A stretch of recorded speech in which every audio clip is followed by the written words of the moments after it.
So I think I have an issue with my DSP5 switch.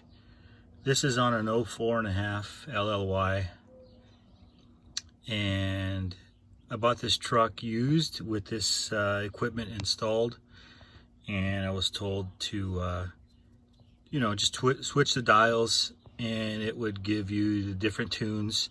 The gentleman I bought it from gave me a little cheat sheet of what does what, and I thought that was cool. So we've got 1, 2, 3, 4, 5, which I'm assuming this is 1 right now.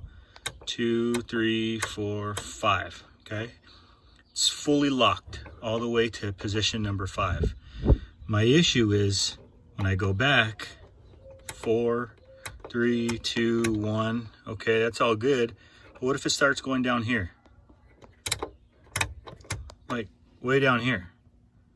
What is that? Is it supposed to go all the way down like that? I don't know.